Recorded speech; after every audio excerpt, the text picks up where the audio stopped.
حي على الفلاح.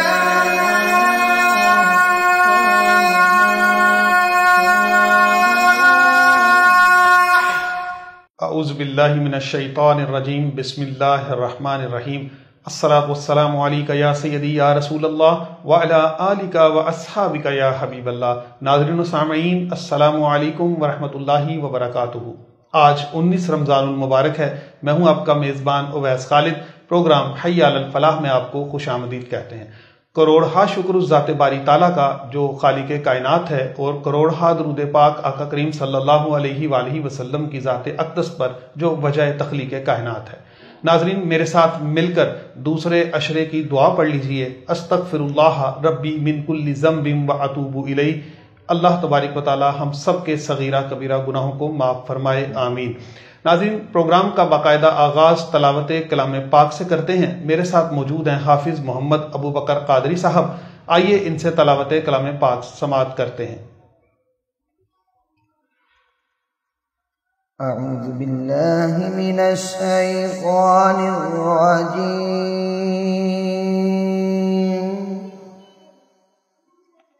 بسم اللہ الرحمن الرحیم۔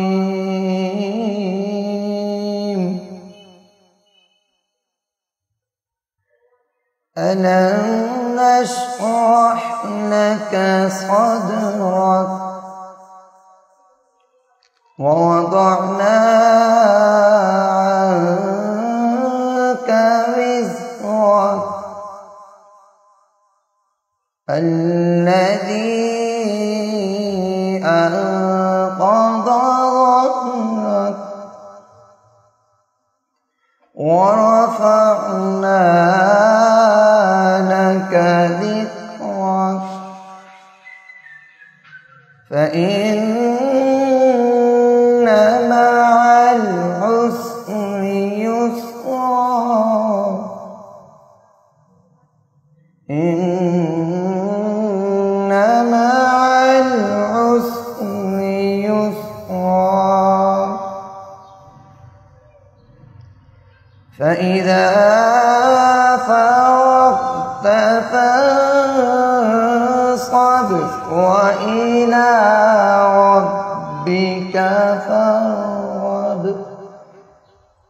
صدق اللہ العظیم۔ جزاک اللہ، ماشاءاللہ۔ یہ ناظرین، آپ حافظ محمد ابو بکر قادری صاحب سے تلاوت کلام پاک سماعت کر رہے تھے۔ آئیے اب نعت رسول مقبول صلی اللہ علیہ وآلہ وسلم سنتے ہیں۔ جی، میرے ساتھ آج پھر موجود ہیں محترم و مکرم شیخ طارق محمود قادری صاحب۔ بہت سینئر نعت خواں ہیں، ہمارے چونڈا کا فخر ہیں۔ آج پھر ہمارے پروگرام میں تشریف لائے ہیں۔ آئیے ان سے نعت رسول مقبول صلی اللہ علیہ وآلہ وسلم سنتے ہیں۔ صلی اللہ علیہ یا رسول اللہ، وسلم علیک یا حبیب اللہ۔ عشق تیرا نہ اگر میرا مسیحا ہوتا، عشق تیرا نہ اگر میرا مسیحا ہوتا، میں بھی گمراہی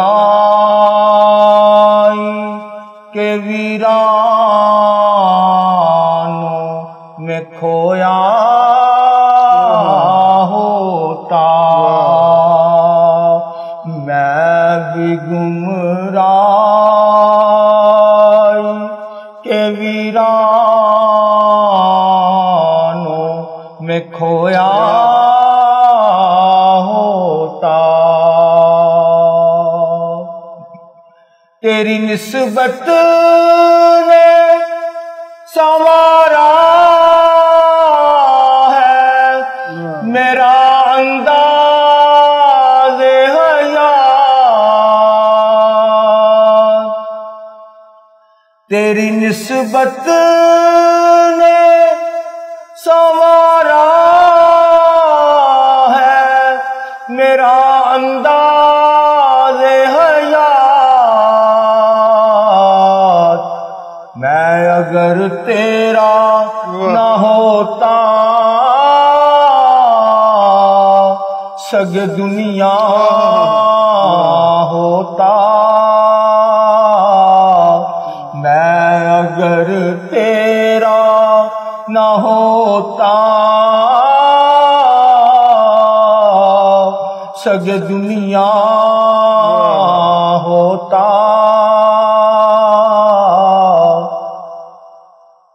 اور کوئے سرکار پہ ہوگا کہیں مصروف توا، کوئے سرکار پہ ہوگا کہیں مصروف توا، دل اگر سینے میں ہوتا تو دھڑکتا ہوتا، دل اگر سینے میں ہوتا تو دھڑکتا ہوتا، مرتبہ عشق میں نہ اس دل کی تم حالت پوچھو، مرتبہ عشق میں نہ اس دل کی تم حالت پوچھو، یہ تو بک جاتا ہے اوروں کا خریدار بھی ہے، کوئے سرکار پہ ہوگا کہیں مصروف توا، دل اگر سینے میں ہوتا تو دھڑکتا ہوتا، دل اگر سینے میں ہوتا تو دھڑکتا ہوتا،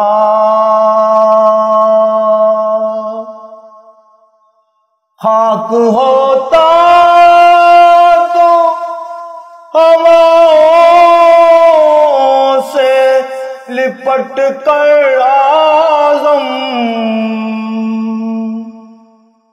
خاک ہوتا تو ہواؤں سے لپٹ کر اعظم، آستانہ شاہ لولاک پہ پہنچا ہوتا،